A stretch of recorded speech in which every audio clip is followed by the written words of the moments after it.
Hello guys! Welcome back to my channel. Today's video is a tutorial on how to create this summer glam makeup look. Now let's begin with the video.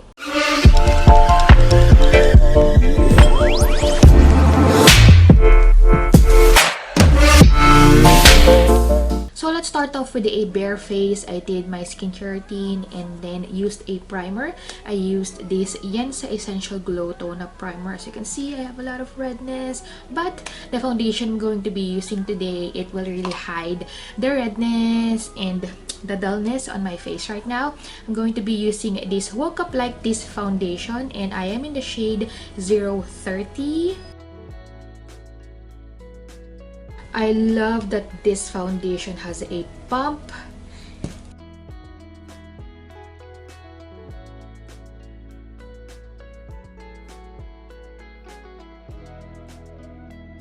This foundation definitely has a medium coverage.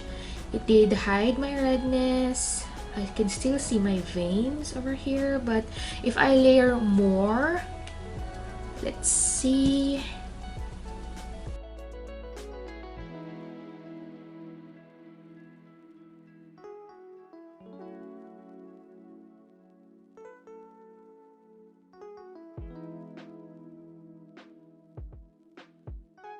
Yep, this is definitely medium going to a full coverage foundation, and it has a not literally matte but like a demi matte finish. For my eyeshadow, I'll be using this Androgyny palette from Jeffree Star Cosmetics.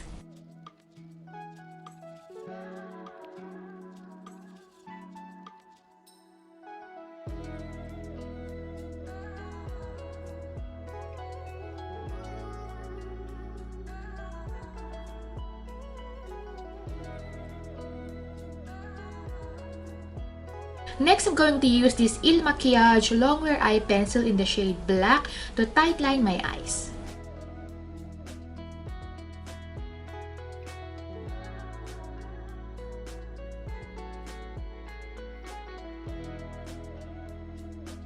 Next, I'll be putting on some false eyelashes and I'll be back. Since my brows, it's a little bit fading because of the foundation I used a while ago, I'm going to use this Makiage Brow Factor Longwear Eyebrow Gel. I will just fill in the gaps so my brows look a little bit fuller and put together. Next, I'll be using a concealer from e.l.f. to highlight my under eye area.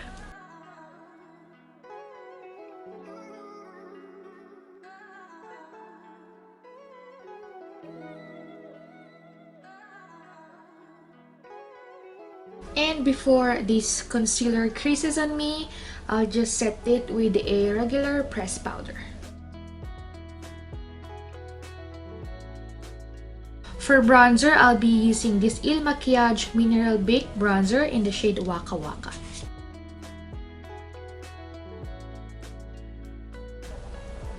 Oh my god, this is really pigmented.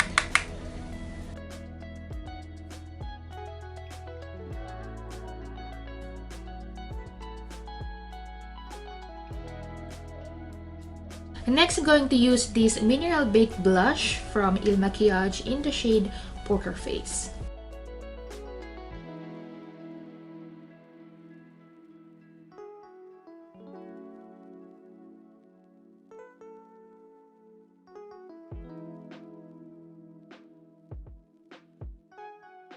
To contour my nose line, I'm going to use this Fenty Beauty bronzer.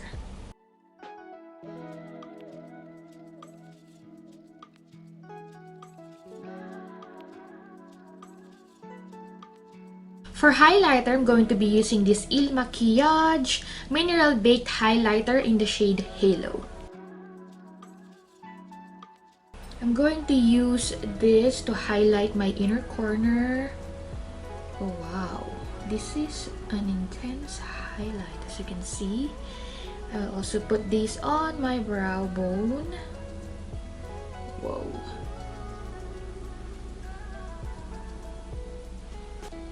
my nose. Cupid's bow.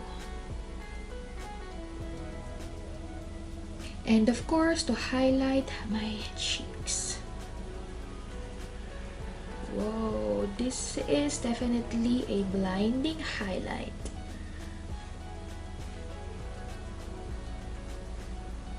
For my lips, I'm going to be using this Makiage Infinity Longwear Matte Lip Cream in the shade Karma.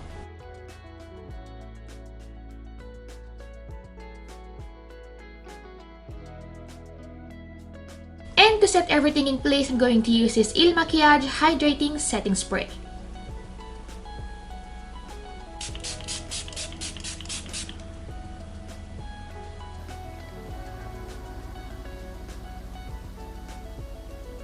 So that's it guys for this summer glam makeup look. Don't forget to give this video a thumbs up. Thank you for watching guys, and I'll see you on my next video.